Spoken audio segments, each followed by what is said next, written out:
Hello and welcome to Achiever साइब dear learners of IGNOU MS psychology MAPC first year के second paper यानी MPC 002 के important topics को आप इजी नोट से कवर कर रहे हैं। जून 2025 के लिए जो प्लेलिस्ट है वो अपडेट की गई है, जिसमें प्रीवियस वीडियो के बाद एक और वीडियो को हम आज ऐड करने वाले हैं सेकंड में। मैं आपको पहले दिखाना चाहती हूँ, ये एमपीसी 002 इजी नोट्स एक्सप्लेनेशन है जो 6th पार्ट है और जहाँ पे ग्रोथ स्पर्ट हमारा लास्ट टॉपिक हो जाता है, जो हमने प्रीवियस दिसंबर 2024 के लिए प्लेलिस्ट बनाई थी। लेकिन जब हमने अपडेट किया है इसको जून 2025 के लिए, तो इसमें कुछ टॉपिक्स ऐड हो गए हैं। यहाँ पे आप देख सकते हैं कि टोटल 6 वीडियोस हैं, जिसमें अभी हम आगे एक वीडियो और कंप्लीट करेंगे और कौन सा पोर्शन हम कवर करेंगे जो अपडेटेड नोट्स में है।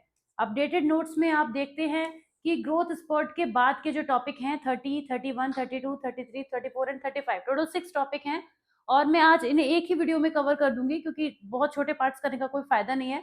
तो बिना किसी डिले के हम वीडियो को बिगिन करेंगे और ये वीडियो आपको इसी प्लेलिस्ट में मिलेगा। वैसे मैं आपको बता दूं कि जो चैनल है हमारा, एक बार मैं आपको चैनल को क्विकली ओवरव्यू कराती हूँ।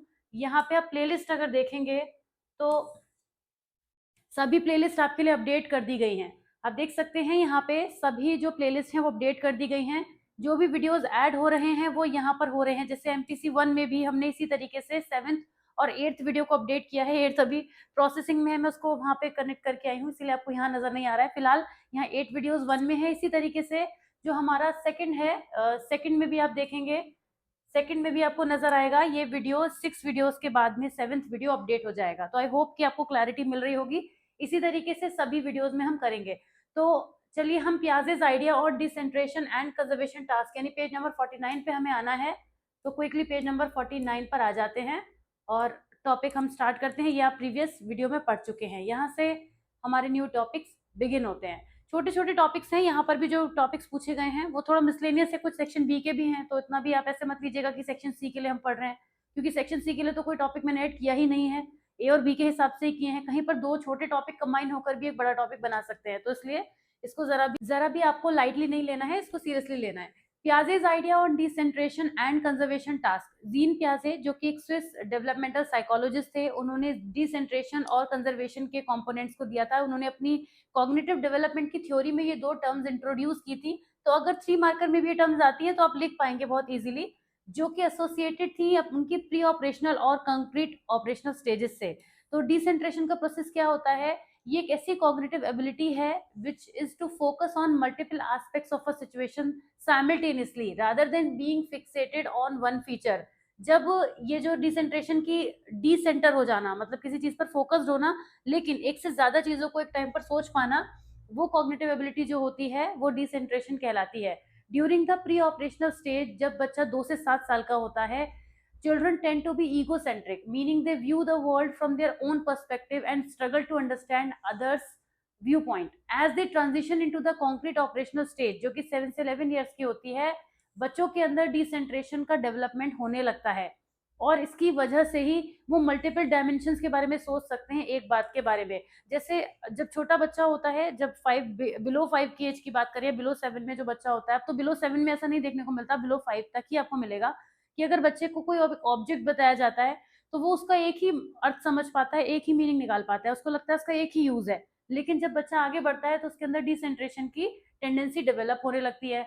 वो ये समझ पाता है कि कोई भी चीज है जो छोटी है, बड़ी है, नैरो है, शॉर्ट है, किसी भी सेंस में, किसी भी डायमेंशन में वो उस ऑब्जेक्ट को समझ पाता है। इसी के साथ आता है दूसरी terminology which is conservation. Conservation refers to the understanding that certain properties of objects such as volume, mass or number remains constant even when their appearance changes. Piaget used conservation tasks to test this concept. In the example of liquid conservation, when liquid form from a short glass is poured into a taller one, children in the pre-operational stage typically believe that the amount of liquid changes due to the change in appearance. However, children in the concrete operational stage who had mastered conservation understand that liquid remains the same. ये story हो गई एक छोटी सी quickly बताने वाली कि conservation के task को उन्होंने किया और ऐसा होता भी है। छोटे बच्चे जो होते हैं, अगर एक ग्लास वाटर को आप एक किसी फैले हुए बर्तन में डाल देंगे तो वो कहेंगे कि ये कम है, या हो सकता है उन्हें लगे ये ज्यादा है, क्योंकि उनको सामने से जो सरफेस एरिया दिख रहा है वो ज्यादा दिख रहा है, तो वहां पे उनको वो चीज ज्यादा दिख सकती है। तो ये जो कॉन्सेप्ट होता है ये बिगिनिंग में होता है जब कॉन्क्रीट ऑपरेशनल स्टेज होती है। लेकिन लेटर जब बच्चे जो होते हैं प्री ऑपरेशनल में बच्चे ऐसा करते हैं, कंक्रीट तक आते आते वो ये समझ जाते हैं कि जिस चीज का जो वॉल्यूम है वो फिक्स है, जिस चीज का जो एरिया है वो फिक्स है, अगर वो उसकी फॉर्म भी बदल दी जाएगी तो भी चीजें नहीं बदल पाएंगी। तो कंजर्वेशन का मतलब कंजर्व कर पाना, उस थॉट को अपने माइंड में कंजर्व कर पाना कि जो चीज है वो अपनी स्टेबल स्टेज में है। तो ये दो कॉन्सेप्ट हैं जो पियाजे ने एक्सप्लेन किए हैं और यहाँ पर हमें शॉर्ट नोट में मिलते हैं। Main areas in which childrens growth and development takes place, हमें ये बताना है कि वो कौन कौन से मेजर फील्ड्स हैं जहाँ पे बच्चों का डेवलपमेंट होता है। फिजिकल होता है, बहुत ज्यादा इंपॉर्टेंट है ये बात, ये आपको पता भी है, फिजिकल की बात करेंगे। कॉग्निटिव डेवलपमेंट होता है, इमोशनल होता है। वैसे तो ऐसा कोई एरिया नहीं है जहां पर डेवलपमेंट नहीं होता है, लेकिन आप इसी टॉपिक को 10 मार्कर का भी बना सकते हैं, इसी को 6 मार्कर में भी लिख सकते हैं, जितने भी मार्क्स में ये पूछा जाए। तो वैसे तो जो बच्चे होते हैं वो बहुत सारे की एरियाज में डेवलप होते हैं और वो सभी एरियाज इंटर रिलेटेड भी होते हैं। फिजिकल, कॉग्निटिव, इमोशनल, सोशल, ये कुछ एस्पेक्ट्स हैं जो बच्चे के ओवरऑल डेवलपमेंट में कंट्रीब्यूट करते हैं, इनका रोल होता है। तो मेन एरियाज क्या क्या हो गए? फिजिकल डेवलपमेंट, फिजिकल में बच्चों की बॉडी में चेंजेस आते हैं, साइज, स्ट्रेंथ, मोटर स्किल्स में चेंजेस आते हैं। ग्रोथ में, ग्रोथ को हम देखते हैं फिजिकल डेवलपमेंट की फॉर्म में, ग्रोथ में हाइट वेट में चेंज होना, बॉडी प्रोपोर्शन में चेंज होना। मोटर स्किल्स देखते हैं जहाँ पे ग्रॉस मोटर स्किल यानी एक बेसिक स्किल्स जो होते हैं, जो मूवमेंट होता है बॉडी का, वो ग्रॉस में आते हैं। और फाइन मोटर स्किल्स, कोई ऐसे बारीक से काम, कोई ऐसे फाइन वर्क जिसको हर पर्सन नहीं कर सकता, वो भी यहाँ पे बच्चों के अंदर देखने को मिलते हैं। हेल्थ की बात करें तो हेल्थ में भी डेवलपमेंट देखने को मिलता है। प्रॉपर न्यूट्रिशन, एक्सरसाइज मिले तो बच्चों की जो फिजिकल हेल्थ है वो भी बेहतर होती जाती है। देन कॉग्निटिव डेवलपमेंट, कॉग्निटिव में हम देखते हैं एकेडमिक लेवल पर बच्चे कितना अच्छा मेमोराइज कर पा रहे हैं, उनकी short term memory, long term memory कैसी है, प्रॉब्लम सॉल्विंग बिहेवियर कैसा है जब वो कई सारे बच्चों के बीच बैठते हैं, किसी सिचुएशन को कितना स्मार्टली हैंडल कर पाते हैं, ये उनकी प्रॉब्लम सॉल्विंग बिहेवियर का पता चलता है। लैंग्वेज का डेवलपमेंट होता ही है, कितनी उनकी वोकैब ग्रो हो रही है, कहीं कोई स्पीच इशू तो नहीं हो रहा है, स्पीच डिसऑर्डर तो नहीं डेवलप हो गया है, ये सारी चीजें भी देखने को मिलती हैं। थिंकिंग एंड रीजनिंग, कितना एब्स्ट्रैक्ट सोच पाते हैं, कितना डिफरेंट सोच पाते हैं, आउट ऑफ द बॉक्स जा पाते हैं, ये सारी चीजें हमें इनके कॉग्निटिव लेवल के डेवलपमेंट पे देखने को मिलती हैं। स्कूल लेवल पर ये चीजें ज्यादा होती हैं, एकेडमिक लेवल पर। देन इमोशनल डेवलपमेंट में इमोशनल रेगुलेशन कितना हो रहा है उनके अंदर, यानी वो डिफरेंट सिचुएशंस में अपने इमोशंस को कैसे मैनेज करते हैं। कुछ बच्चे आपने देखा होगा जो बहुत ज्यादा क्राई भी होते हैं, किसी भी सिचुएशन में पहुंच जाएंगे बस रोने ही लगते हैं। तो ऐसे बच्चे जो होते हैं वो इमोशनली वीक होते हैं थोड़े, लेकिन उसी उम्र के बच्चों में हम देखेंगे कि कुछ बच्चे अपने इमोशंस को बहुत अच्छे से मैनेज भी कर लेते हैं। तो कैसा इमोशनल रेगुलेशन उनके अंदर हो रहा है, किस एस्पेक्ट को वो ज्यादा दिखा रहे हैं। जो बहुत जॉली चेयरफुल बच्चे होते हैं वो हमेशा खुश दिखेंगे आपको ज्यादातर। खुद को लेके वो कितना अवेयर है, अपनी फीलिंग्स के बारे में या दूसरों की फीलिंग्स को कितना अंडरस्टैंड कर पाते हैं। ये बात लगती है यहाँ पे आके कि बच्चों के केस में ऐसा कैसे होता होगा कि वो दूसरों की फीलिंग्स को भी अंडरस्टैंड कर पाए, अपने लेवल से कर पाते हैं। That's not that difficult. Empathy, the ability to understand and share the feeling of other, empathetic behaviour उनके अंदर किस हद तक डेवलप हो पाता है, वो इमोशनल डेवलपमेंट का पार्ट होता है। सोशल डेवलपमेंट होता ही है, क्योंकि जब बच्चा स्कूल पहुंचता है तो उसका एक सोशल वर्ड डेवलप होना शुरू हो जाता है, जहाँ पे वो बेसिक सोशल एटिकेट सीखता है, स्किल्स सीखता है, दोस्तों के साथ कैसे रहना है, पीयर रिलेशनशिप डेवलप करता है, अपने कल्चर को अंडरस्टैंड करता है। कल्चर भी सोशल में आता है, कल्चर तो हमारे सोशल वर्ड का ही पार्ट होता है। तो वहां पे बच्चा कैसे बिहेव करता है, ये सब चीजें उसमें आती हैं। मॉरली भी वो डेवलप होता है। मॉरल डेवलपमेंट में मॉरल रीजनिंग, वैल्यू सिस्टम कुछ स्कूल से आते हैं, कुछ घर से आते हैं, कुछ अपने आसपास के एनवायरनमेंट से आते हैं और कुछ ऑब्जर्वेशन से आते हैं। तो कुल मिला के मॉरल डेवलपमेंट बच्चे का होता है, ये भी एक इम्पॉर्टेंट कॉम्पोनेंट है। लैंग्वेज की बात करें तो लैंग्वेज का डेवलपमेंट बहुत ही इंपॉर्टेंट कंपोनेंट है बच्चे के लिए, क्योंकि अगर लैंग्वेज प्रॉपरली डेवलप नहीं होगी तो बाकी जितने भी एरियाज आपने सुने पढ़े उन सब पे फर्क दिखना शुरू हो जाएगा। तो स्पीच एंड लैंग्वेज एक्विजिशन, बच्चे के बोलने की कैपेसिटी में डेवलपमेंट होता है और वो कनेक्ट होता है उसकी कॉग्निटिव डेवलपमेंट से, ये कॉग्निटिव से भी कनेक्ट हो जाता है। तो कॉग्निटिव लिंग्विस्टिक स्किल्स भी डेवलप होती है, मतलब कितना सोच रहा है, सुन रहा है, समझ रहा है और फिर रिएक्ट कर रहा है, तो वो कॉग्निटिव लिंग्विस्टिक स्किल में आ जाता है। तो कंक्लूड यही करेंगे कि बहुत सारे एरियाज हैं, ये जो क्वेश्चन है 10 मार्कर में पूछा गया है, आप इसको शॉर्ट कर सकते हैं जब ये 6 मार्कर में आएगा, तो इसी की लेंथ को आप शॉर्ट कर देंगे, एक एक पैराग्राफ में सभी पॉइंटर्स आप मेंशन कर देंगे। फिर आता है challenges of acknowledging sexuality during adolescence. Sexual behaviour ऐसा होता है, सेक्सुअल आइडेंटिटी ऐसी होती है जो बच्चे गेन करते हैं ड्यूरिंग एडोलेसेंस, जब प्यूबर्टी वो गेन करते हैं तो उनके अंदर एक सेक्सुअली मेच्योर्ड में बिहेव करने की एक टेंडेंसी डेवलप हो जाती है। लेकिन इस चीज को एक्नॉलेज करना डिफिकल्ट होता है, क्योंकि जो बच्चे होते हैं उस उम्र में वो चाइल्डहुड से निकल कर आते हैं। अर्ली स्टेज में ज्यादा डिफिकल्ट होता है, जैसे जैसे वक्त बढ़ता जाता है, चाहे गर्ल्स हो या बॉयज हो, इस चीज को एक्नॉलेज कर पाते हैं कि now they are turning into an adult, अब धीरे धीरे वो अपनी ट्रांसफॉर्मेशन की स्टेज में है, लेकिन इनिशियली बहुत ज्यादा डिफिकल्ट होता है। यहाँ पर हमें सोशल, इमोशनल, साइकोलॉजिकल फैक्टर्स भी वर्क करते हुए नजर आते हैं, इन चैलेंजेस में हम देखने को मिलते हैं। सबसे पहले सोशल प्रेशर एंड स्टिग्मा। जो एडोलेसेंट्स होते हैं, they may face significant social pressure to conform to societal expectations around gender and sexuality. बहुत सारे अप्रोप्रिएट सेक्सुअल बिहेवियर्स होते हैं जिनको फॉलो करना जरूरी होता है। तो कई बार जो एडोलेसेंट होते हैं वो इस चीज से बहुत ज्यादा इरिटेट होते हैं। जैसे कि जब वो चाइल्डहुड के फेज में होते हैं तो गर्ल्स और बॉयज का आपस में बिहेवियर किसी भी तरीके से हो सकता है, लेकिन जब वो धीरे धीरे उनकी बॉडी में चेंजेस आने शुरू होते हैं, प्यूबर्टी वो गेन करते हैं, तो उनकी ही फैमिली के मेंबर्स, उनके पेरेंट्स, उनके बड़े उन्हें समझाने लगते हैं that you have to behave in this way, you can't do that in this way. तो चीजों को एक्सेप्ट करना उनके लिए डिफिकल्ट हो जाता है, तो वो सोशल प्रेशर फील करने लगते हैं, स्टिग्मा फील करने लगते हैं। इसके बाद इन particular they may struggle with the fear of being ostracised और डिस्क्रिमिनेटेड अगेंस्ट बाय पीयर्स। जो एलजीबीटीक्यू कैटेगरी में आते हैं उनके साथ ज्यादा प्रॉब्लम आती है, क्योंकि उनको अपने जेंडर को लेके कंफ्यूजन क्रिएट होने लग जाता है। सो फार उनको किसी ना किसी वे में डील किया जाता है, बट जब उनको ये आइडेंटिटी का कंफ्यूजन होता है तो उनके लिए बहुत बड़ी प्रॉब्लम होने लग जाती है। Okay, internal conflict and self acceptance. Internally भी कॉन्फ्लिक्ट होते हैं, क्योंकि होने वाले जो चेंजेस होते हैं वो मेजरली फिजिकल होते हैं। अब उन फिजिकल चेंजेस की वजह से साइकोलॉजिकल चेंजेस भी आते हैं, कॉग्निटिव लेवल पे भी पर्सन इमोशनली नम फील कर सकता है। तो इंटरनली कॉन्फ्लिक्ट होना शुरू हो जाता है कि अपने सेल्फ को लेके एक अजीब सी फीलिंग मन में आने लगती है। तो ये सभी के साथ में होता है। Negative sorry navigating sexual identity can be confusing, particularly if an adolescent feels their attraction do not align with societal expectation or personal beliefs. This internal conflict can cause anxiety, guilt, and self-doubt, as they may worry about how their sexuality will affect their relationship or social standing. Her person का एक sexual behaviour होता है, अगर वो society के norms के according align नहीं हो रहा है और नहीं हो पा रहा है, या बच्चा एडजस्ट नहीं हो पा रहा है उस सिचुएशन में, तो उसको कॉन्फ्लिक्ट फील होते हैं इंटरनली और वो खुद को भी एक्सेप्ट नहीं कर पाता है। Lack of support and education, ये एक ऐसी चीज है कि ना तो बच्चों को किताबों में ये चीजें पढ़ने को मिलती हैं, हालांकि वो बहुत सारी इन्फॉर्मेशन ले सकते हैं, लेकिन उनको इन्फॉर्मेशन देने वाले उन्हीं एज ग्रुप के लोग होते हैं। तो जो भी मिस इन्फॉर्मेशन अगर पास ऑन हो रही है तो वो गलत तरीके से बच्चों में पहुंच जाती है।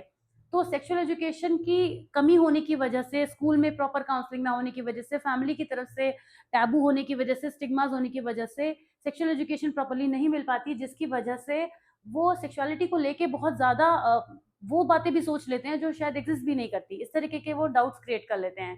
adolescent may not have the necessary knowledge or resources to understand or express their feelings safely. Their feelings safely. The absence of supportive adults or safe space in schools and communities can make it difficult. ये हम सभी जानते हैं कि initially जो बच्चे होते हैं, अगर वो खुद से एक्सप्लोर करते हैं चीज़ों को, नॉलेज गेन करने की कोशिश करते हैं, तो जो भी वो फाइंड आउट कर रहे हैं सही है या गलत है, वो उनके लिए सही हो जाता है, क्योंकि उन्हें कोई करेक्ट करने वाला नहीं होता।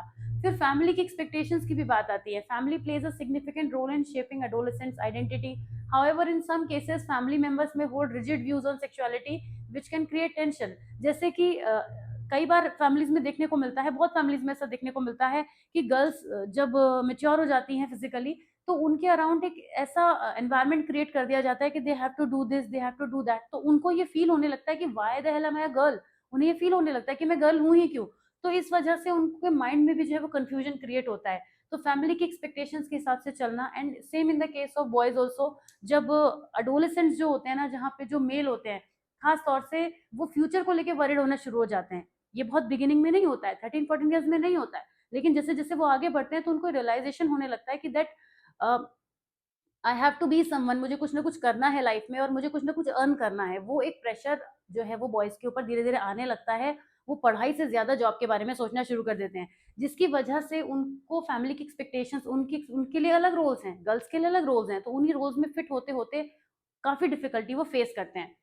तो अगर कंक्लूड करें तो सेक्सुअलिटी को एक्नॉलेज करना एडोलेसेंस के टाइम में वास्तव में बहुत ज़्यादा एक डिफिकल्ट फेज होता है एडोलेसेंट्स के लिए। इमोशनल लेवल पर वो बहुत ज़्यादा ट्रिगर्ड फील करते हैं, सोशल लेवल पर भी फील करते हैं, इमोशनली वो जो भी फील करते हैं वो एक्सप्रेस भी नहीं कर पाते हैं, तो बहुत ज़्यादा डिफिकल्टी होती है। Now coming to the next topic which is language development during infancy.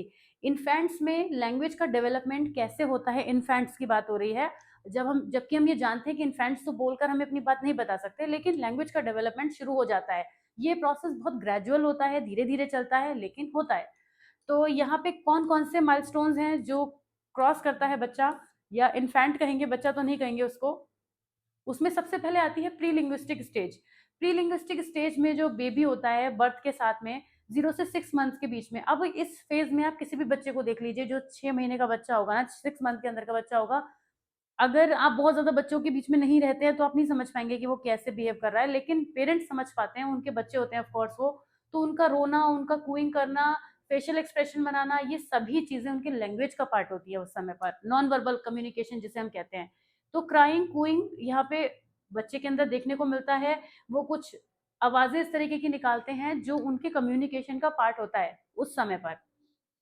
Babbling करने को देख देख सकते हैं हम 6 से 12 मंथ के बीच में जो बच्चे हैं, वो बैबलिंग का मतलब होता है एक वर्ड को रिपीट कर करके बोलना, जैसे मामा, है ना, कुछ भी कोई भी लेटर होगा, कोई भी जो वो पिक कर पाते हैं, बाबा, दादा, वो चीज को रिपीट करते हैं, जिसकी वजह से मदर्स को हमेशा लगता है कि वो मुझे मम्मा पहले बोल रहा है या मुझे पापा पहले बोल रहा है, बट एक्चुअल में बच्चा जो है वो रिपीट कर रहा होता है लेटर को। देन फर्स्ट वर्ड वाला फेज आता है, जो फर्स्ट ईयर का एंड होता है, यानी 9 से 12 साल का जो, सॉरी 9 से 12 मंथ्स का जो टाइम होता है, मतलब जब बच्चा 1 साल का होने वाला होता है, तो वो अपने उन वर्ड्स को सही से बोलने की कोशिश कर पाता है। चीज़ों को देख के, बहुत देखता है इसलिए सुनते-सुनते वो चीज़ों को रिपीट कर पाता है। कम्युनिकेशन और जेस्चर्स का यूज़ करना शुरू कर देता है 8 से 12 मंथ्स के बीच में। यहाँ पे वो अपने जेस्चर्स के थ्रू कम्युनिकेट करता है। आप उसको कुछ भी, आप उसके सामने चुटकी बजाइए या आप उसके सामने बाय करिए, हेलो करिए, तो वो कुछ रिवर्ट करता है। हम उसी चीज़ को देख के खुश हो जाते हैं कि वो हमें रिस्पॉन्ड कर रहा है। एक्चुअल में वो हमें रिस्पॉन्ड कर रहा होता है, लेकिन वो उसका अपना तरीका होता है। देन वर्ड्स को अंडरस्टैंड करने की वो कोशिश करता है, बट ये अंडरस्टैंडिंग ही होती है। यहाँ पे आप ये मत समझिए कि बच्चा आपको 1 साल में वर्ड्स को अंडरस्टैंड करके बताने भी लग जाएगा। तो लैंग्वेज का डेवलपमेंट इन्फेंसी में बहुत सारी चीज़ों के साथ होता है, उसमें बहुत सारे चीज़ों को हम देखते हैं। ये सभी टॉपिक्स आपने पहले पढ़े हैं, इसलिए मैंने इसको यहाँ पे क्विकली समराइज़ किया है। अब हमसे पूछा गया है कि कॉग्निटिव डेवलपमेंट में हमें इंफॉर्मेशन प्रोसेसिंग अप्रोच कैसे देखने को मिलती है। तो इंफॉर्मेशन प्रोसेसिंग अप्रोच आपने फर्स्ट पेपर में तो पढ़ा ही है डिटेल में, तो अच्छे से आप जानते हैं कि इंफॉर्मेशन प्रोसेसिंग अप्रोच किस चीज़ पर फोकस करती है। लेकिन साथ ही साथ यहाँ भी हम थोड़ा-सा देखेंगे कि information processing approach in cognitive development is a theory that compares the human mind to computer, और ये बताती है कि कैसे जो बच्चे होते हैं वो किसी इंफॉर्मेशन को एक्वायर करते हैं, स्टोर करते हैं, प्रोसेस करते हैं, देन रिट्रीव करते हैं। तो ये सारी चीज़ें हम होते हुए देखते हैं। की कंपोनेंट्स की बात करें, जो इंफॉर्मेशन प्रोसेसिंग अप्रोच के कंपोनेंट्स है वही सब है। अटेंशन, जितना ज़्यादा हम किसी भी स्टिमुलाई को अटेंड करेंगे, उतनी ही वो बात हमारी समझ में आएगी। आप इस वीडियो को 4 बार देखिए तो आपको ये सारे कॉन्सेप्ट याद हो जाएँगे। लेकिन आप एक बार सरसरी निगाह से देखकर आगे बढ़ते चले जाएँगे, तो शायद वो चीज़ें आपको ध्यान ना रहें, क्योंकि आपने इस कॉन्सेप्ट को कितना अटेंड किया। Attention is the main thing. तो जिस तरह से हम किसी भी इन्फॉर्मेशन को अटेंड करते हैं, और बचपन में तो बच्चे बहुत ध्यान से चीज़ों को देखते हैं। हमें लगता भी नहीं, अंदाज़ा भी नहीं होता कि बच्चा कितना ध्यान दे रहा है हमारी बात पर। लेकिन बच्चा हर चीज़ पे बहुत ध्यान दे रहा होता है। मेमोरी का जो ये फेज़ होता है, इसमें इन्फॉर्मेशन प्रोसेसिंग मॉडल इस चीज़ पे फोकस करता है कि कोई भी इन्फॉर्मेशन आपने अटेंड तो कर ली, मगर उसे मेमोराइज़ नहीं कर पा रहे हैं, होल्ड नहीं कर पा रहे हैं। मेमोरी का मतलब होल्ड करना, राइट? प्रोसेसिंग में तो फिर अलग चीज़ हो जाती है, रिट्रीवल पे आ जाते हैं, लेकिन उसको होल्ड करना, अगर वो होल्ड नहीं कर पा रहा है, तो फिर वो उसके पास नहीं रुकेगी। तो मेमोरी में short term memory, long term memory आती है, यानी कि कोई इन्फॉर्मेशन को थोड़े टाइम के लिए स्टोर करना और फिर उस इन्फॉर्मेशन को लंबे टाइम तक स्टोर कर पाना। ये दोनों ही चीज़ें मेमोरी के फॉर्म में हमें बच्चे के अंदर दिखती हैं। बच्चा जो है वो चीज़ों को याद करने की कैपेसिटी रखता है। आपने देखा है जो छोटे बच्चे होते हैं ना, स्कूल में लिटरली उनको रट्टाफिकेशन कराया जाता है। 2 का टेबल लर्न कर लो, 4 का टेबल लर्न कर लो, ये लर्न कर लो, वो लर्न कर लो, और बच्चे लर्न कर कर के ही 7th 8th तक पहुँच जाते हैं। उन्हें, बहुत से बच्चों को मैं बोलूँगी कि नहीं पता होता है, 80% स्टूडेंट जो क्लास में होते हैं, उन्हें ये मतलब नहीं होता है कि साइंस की बुक में क्या कहना चाह रहे हैं। वो क्वेश्चन आंसर्स लर्न करते हैं कि क्वेश्चन आंसर्स एग्ज़ाम में आएँगे, और यहाँ तक कि हमारा एजुकेशन सिस्टम भी ऐसा है कि वो लर्न कराने पर ही फोकस करते हैं। कुछ चीज़ें तो बच्चों को मेमोराइज़ कराने के लिए, लर्निंग को इम्प्रूव करने के लिए ज़रूरी हैं, लेकिन उस सिस्टम को पूरा ही एजुकेशन में उठा के इस तरीके से सेट कर दिया गया है कि बस अब रटो, ये भी रटो, वो भी रटो, और बस रट-रट के लिखा, और उसी के बेस पे बच्चों के मार्क्स आते हैं, और उसी के बेसिस पे वो खुश होते हैं या दुखी होते हैं कि मेरे मार्क्स कम रह गए या ज़्यादा रह गए। बेसिकली वो अपने रट्टाफिकेशन के प्रोसेस पर ही दुखी हो रहे होते हैं कि मैं रट नहीं पाया इन अ वे, पर उन्हें नहीं पता ये बात, ना ही पेरेंट्स ऐसा समझ पाते हैं। तो मेरे ख्याल से पेरेंट्स को ये चीज़ समझने की ज़्यादा ज़रूरत है। आप एज़ अ पेरेंट अगर आज इसको पढ़ रहे हैं, तो एटलीस्ट फ्यूचर में आप समझ पाएँगे कि कैसे हमें बच्चों के मेमोरी को तो बिल्ड करने पर वर्क करना है, लेकिन ऐसा नहीं है कि उसको बस रटवाने पे वर्क करना है। तो ख़ैर यहाँ थोड़ी बातों में मैं अलग चली गई, लेकिन मैं थोड़ा-सा ऑब्सेस्ड हो गई इस टॉपिक को देख के, क्योंकि मुझे पता है स्कूल लेवल पे क्या चीज़ें होती हैं। तो हाँ, तो short term memory, long term memory की बात चल रही थी। प्रोसेसिंग स्पीड का मतलब होता है कि कोई भी बच्चा कितनी जल्दी इन्फॉर्मेशन को प्रोसेस कर पाता है। अब एक ही टीचर क्लास में लेक्चर दे रही है, सुनने वाले बच्चे हैं 50, लेकिन सबका वो रिस्पॉन्स निकल कर नहीं आएगा, क्योंकि सबकी प्रोसेसिंग स्पीड अलग थी। कोई उस समय लंच के बारे में सोच रहा था, कोई क्लास में कुछ और चीज़ के बारे में सोच रहा था, किसी का मन ही नहीं लग रहा था, किसी के बच्चे के पेट में दर्द हो रहा था। तो तमाम चीज़ें होंगी, लेकिन प्रोसेस करने की जो स्पीड होगी, उसी से बच्चे का आगे डेवलपमेंट हो पाएगा, उसी से पता चलेगा कि वो कितना उसको समझ पा रहा है। प्रॉब्लम सॉल्विंग भी एक ऐसी चीज है जिसमें हम प्लानिंग और बैकवर्ड रीजनिंग का यूज करते हैं। मतलब बच्चे जो होते हैं ट्रायल एरर पे भी बहुत ज्यादा रिलाई करते हैं कि किसी चीज को करके देखो, ऐसा हो जाएगा वैसा हो जाएगा। उससे बच्चों के अंदर एक अच्छी हैबिट भी डेवलप होती है, लेकिन वो बहुत ज्यादा ऑर्गेनाइज स्ट्रेटेजी से ज्यादा अच्छे से सीखते हैं। अगर बच्चों को प्लानिंग और बैकवर्ड रीजनिंग सिखाई जाए, यानी कि जो सवाल हम, कोई भी सवाल मैथ्स का ले लो या किसी भी चीज में जो हम स्ट्रेट चल रहे हैं, वैसा हम पीछे भी पलट के चल सकते हैं, ये चीज समझाई जाती है। Then metacognition is the ability to think about one's thinking. जैसे जैसे बच्चे बड़े होते हैं, उनके अंदर अपने कॉग्निटिव प्रोसेसेस के टुवर्ड्स एक अवेयरनेस आने लगती है, जिससे वो ये समझ पाते हैं कि मैं कितना अच्छा समझ पा रहा हूँ, मैं कितना अच्छा परसीव कर पा रहा हूँ, मैं कितना अच्छा लर्न कर पा रहा हूँ किसी चीज को, कितना मेमोराइज कर पा रहा हूँ। तो अपने कॉग्निशन के बारे में अवेयरनेस होना is called metacognition. Information processing theory में कुछ की कॉन्सेप्ट्स हैं, जैसे कि cognitive load, amount of mental effort required to process information. जब बच्चे बड़े होते हैं तो वो डिफिकल्ट टास्क को भी सॉल्व कर लेते हैं, तो धीरे धीरे उनका कॉग्निटिव लोड बढ़ता है। एनकोडिंग स्ट्रेटेजीज, ऐसी स्ट्रेटेजीज जिनकी हेल्प से चीजों को इजी किया जा सकता है। जैसे बच्चा अगर टेबल्स को, आपने देखा होगा, ये तो एक बहुत कॉमन एग्जांपल है, आप सभी ने देखा होगा कि जो बच्चे टेबल को लर्न नहीं कर पाते ना, जैसे वो 7 तक तो उन्हें याद हो गया, छोटे बच्चों की बात कर रही हूँ, अब 8 का याद नहीं हो रहा है, तो वो क्या करेंगे, 8 में 8 ऐड करेंगे, फिर 8 में अगला ऐड करेंगे, फिर जो आया उसमें 8 ऐड करेंगे। उन्हें ये समझ में आ गया कि इस तरीके से मैं टेबल बना सकता हूँ, सुना नहीं सकता तो क्या लिख तो सकता हूँ। तो ऐसे में बच्चा जो है वो बहुत सारी स्ट्रेटेजीज बिल्ड करता है, जिसकी हेल्प से वो चीजों को कर पाता है। और ऑटोमेटिसिटी, जब किसी भी स्किल की रिपीटेड प्रैक्टिस होगी ना, तो वो काम ऑटोमेटिक ही हो जाएगा हमारे अंदर, और वही चीज हमें यहाँ देखने को मिलती है। तो information processing approach this highlights the continuous nature of cognitive development. जैसे कि स्टेज बेस्ड थ्योरीज थी, उसमें कॉग्निटिव डेवलपमेंट को ग्रेजुअल इंक्रीज दिखाया जाता है, ability to process, store and retrieve. लेकिन यहाँ पे हम देखते हैं कि ये एक ऐसा साइमल्टेनियस प्रोसेस है जिसमें बच्चे इन्वॉल्व रहते हैं, उनकी कॉग्निटिव एबिलिटीज शार्प होती हैं। Next is remedial measure and teaching strategies for intellectual disability. Intellectually disabled बच्चे वो होते हैं जिनका IQ बिलो 70 होता है।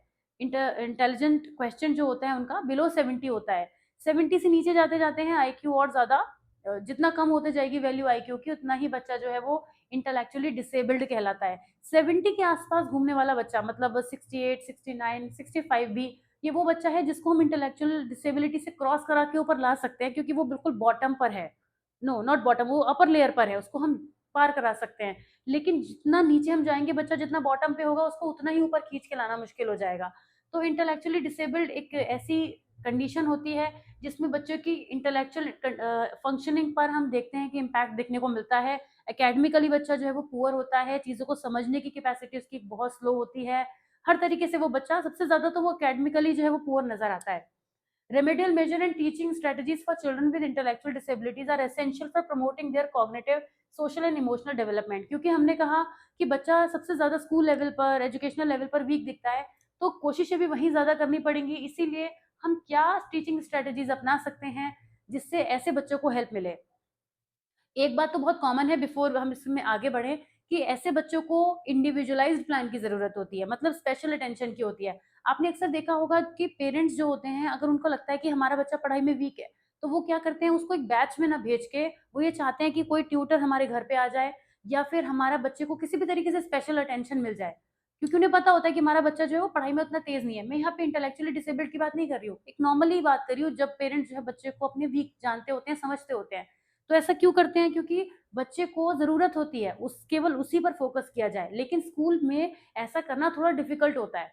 पर ऐसा नहीं है कि स्कूल में ऐसा करते नहीं है, क्योंकि सारे बच्चे तो नहीं होते हमारे पास, एकदम टॉप लेवल के तो नहीं होते, हमारे पास मिक्स बैग होता है। तो उस बैच में हम क्या करते हैं, बहुत सारी ऐसी स्ट्रेटेजीज अपना सकते हैं टीचिंग के लेवल पर, जिससे चीजें बेहतर हो जाएं।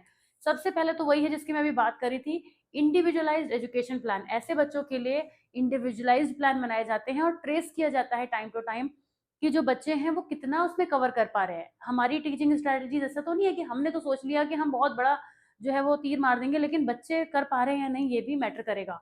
तो रियलिस्टिक और अचीवेबल गोल्स हम सेट करते हैं, पार्ट्स में चीज़ें लेके चलते हैं। जो चीज़ हम एक नॉर्मल बच्चे को बहुत ही बड़ा क्वेश्चन भी एक साथ करा सकते हैं, उस बच्चे के लिए हम उसको शॉर्ट में चीज़ों को पार्ट्स में डिवाइड करेंगे। उसका रेगुलर असेसमेंट करते रहेंगे जिससे कि उसकी प्रोग्रेस को हम ट्रैक कर सकें, और करिकुलम को उसकी नीड्स के हिसाब से हम मॉडिफाई करेंगे। ऐसा नहीं कि पूरा करिकुलम बदल देंगे, उसी करिकुलम को उसके हिसाब से फ्रेम करेंगे।